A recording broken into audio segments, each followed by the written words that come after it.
होगा अगर मैं आपको बताऊं कि एक ऐसा राजा था जिसने अपने दुश्मनों को कांपने पर मजबूर कर दिया। उसकी क्रूरता ने उसे इतिहास में अमर बना दिया और उसकी दास्तां सुनकर आज भी रोंगटे खड़े हो जाते हैं। हाँ, हम बात कर रहे हैं सम्राट ड्रैकुला की, जिसे व्लाद द इम्पेलर के नाम से भी जाना जाता है। उसकी कहानी एक पौराणिक डरावने पन्ने की तरह है जो सच्चाई और कल्पना के बीच लटकती है। इस रहस्य की परतें खोलने से पहले चैनल को सब्सक्राइब करें और इस डरावनी कहानी के साथ जुड़े रहें। क्या आपने कभी सुना है कि एक इंसान के जन्म से ही उसकी जिंदगी संघर्षों और साजिशों से भरी हो सकती है? 1431 का वह साल जब एक बच्चे का जन्म हुआ जो आगे चलकर इतिहास के सबसे भयावह और रहस्यमय किरदारों में से एक बना। यह बच्चा कोई और नहीं, व्लाद द इम्पेलर था, जिसे दुनिया आज ड्रैकुला के नाम से जानती है। उसकी कहानी खून, युद्ध और राजनीति की साजिशों से भरी है। व्लाद द इम्पेलर का जन्म 1431 में हुआ था। वह उस समय के वॉलेशिया, आज के रोमानिया में एक राजा व्लाद द्वितीय के घर पैदा हुआ। व्लाद द्वितीय को ड्रैकुल की उपाधि दी गई थी, जो ड्रैगन का बेटा या शैतान का बेटा का प्रतीक थी। ड्रैकुला नाम का महत्व ड्रैकुला शब्द लैटिन के ड्रैकुल से लिया गया था।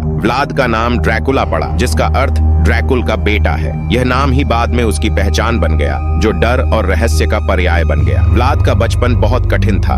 उसका परिवार लगातार राजनीतिक संघर्षों में उलझा रहता था। वॉलेशिया एक छोटा राज्य था जो ऑटोमन साम्राज्य और हंगेरियन साम्राज्य के बीच फंसा हुआ था। व्लाद के पिता व्लाद द्वितीय वॉलेशिया के शासक थे, लेकिन वह ऑटोमन्स के साथ एक कठिन समझौता करने को मजबूर हुए। इस समझौते के तहत व्लाद द्वितीय को अपने दो बेटों व्लाद और राडू ऑटोमन्स के पास बंधक के रूप में भेजना पड़ा। व्लाद और उसके भाई राडू ने अपनी किशोरावस्था ऑटोमन साम्राज्य के भीतर बिताई। यहाँ व्लाद ने न केवल ऑटोमन्स की क्रूरता देखी, बल्कि राजनीति और युद्ध की रणनीतियां भी सीखी। यह समय व्लाद के जीवन में एक गहरा प्रभाव डालने वाला था। उसने सीखा कि डर का इस्तेमाल कैसे किया जा सकता है। 1448 में व्लाद ने वॉलेशिया में वापस लौटकर अपने पिता की गद्दी पर दावा किया, लेकिन यह आसान नहीं था। वॉलेशिया की सत्ता पर पहले से ही उसके पिता के हत्यारे का कब्जा था। व्लाद ने अपनी सत्ता को पुनः प्राप्त करने के लिए क्रूरता और चालाकी का सहारा लिया। व्लाद ने यह सिद्धांत अपनाया कि अगर लोगों को आपकी ताकत पर भरोसा नहीं है तो उन्हें आपका डर जरूर होना चाहिए।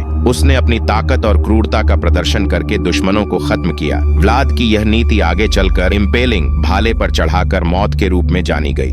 व्लाद ने वॉलेशिया में कड़े कानून लागू किए। चोरी, धोखा और अन्य अपराधों के लिए कठोर दंड दिए जाते थे। हालांकि वह अपने लोगों को न्याय देता था, लेकिन उसकी क्रूरता का डर सबके दिलों में घर कर गया। प्रमुख घटनाएं। एक बार व्लाद ने पूरे गांव को खत्म कर दिया क्योंकि उन्होंने उसकी नीतियों का विरोध किया था। उसका कहना था, सत्ता केवल ताकत से ही कायम रह सकती है। व्लाद का जीवन सिखाता है कि कैसे कठिन समय एक व्यक्ति को क्रूर बना सकता है। ऑटोमन्स के साथ बिताया गया उसका समय उसकी रणनीतियों का आधार बना। उसने यह समझा कि एक राजा को केवल प्यार से नहीं बल्कि डर से भी शासन करना चाहिए। सत्ता बनाए रखने का संघर्ष, दुश्मनों का सामना करना, अपनी प्रजा के बीच डर और विश्वास का संतुलन बनाए रखना। आज व्लाद को केवल एक क्रूर शासक के रूप में नहीं देखा जाता, बल्कि एक रणनीतिक नेता के रूप में भी देखा जाता है। आपके लिए एक सवाल, क्या व्लाद केवल क्रूर था या उसकी क्रूरता सत्ता की जरूरत थी? व्लाद ने अपनी सत्ता बनाए रखने के लिए इम्पेलिंग, भाले पर चढ़ाकर मौत देना जैसी क्रूर तकनीकों का सहारा लिया।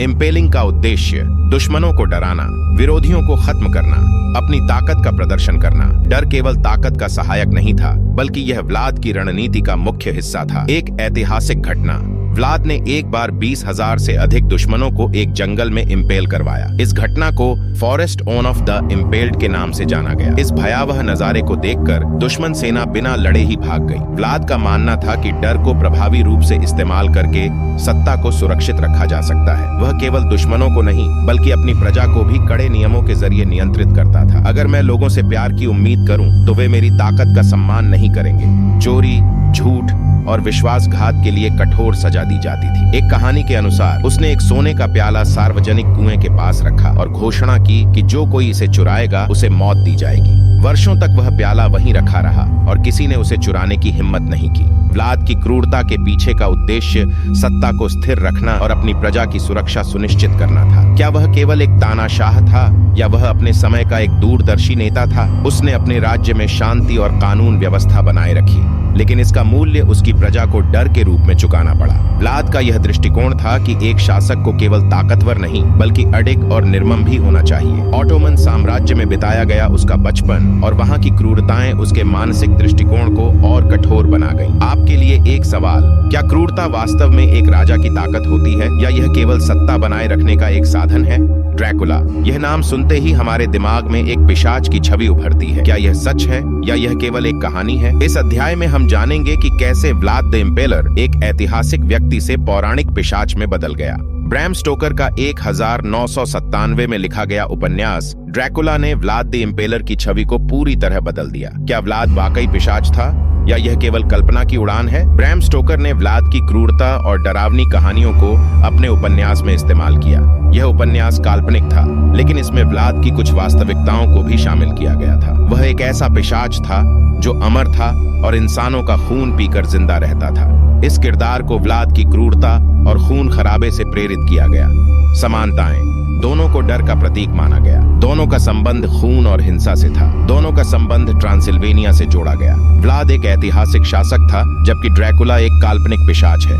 व्लाद की क्रूरता वास्तविक थी, जबकि ड्रैकुला की पिशाचीय क्षमताएं केवल कल्पना है। व्लाद को केवल एक पिशाच के रूप में देखना, उसकी क्रूरता को उसकी रणनीतियों के बजाय उसकी प्रकृति का हिस्सा मानना। ड्रैकुला का असली मतलब डर से ज्यादा एक ऐतिहासिक ताकत था। व्लाद की कहानी ने डर और रहस्य के पौराणिक कथाओं को जन्म दिया। ब्रैम स्टोकर के उपन्यास के बाद फिल्में और कहानियां व्लाद की छवि को और पिशाच की तरह बनाती गईं। क्या व्लाद वास्तव में एक इंसान था या इतिहास ने उसे पिशाच बना दिया?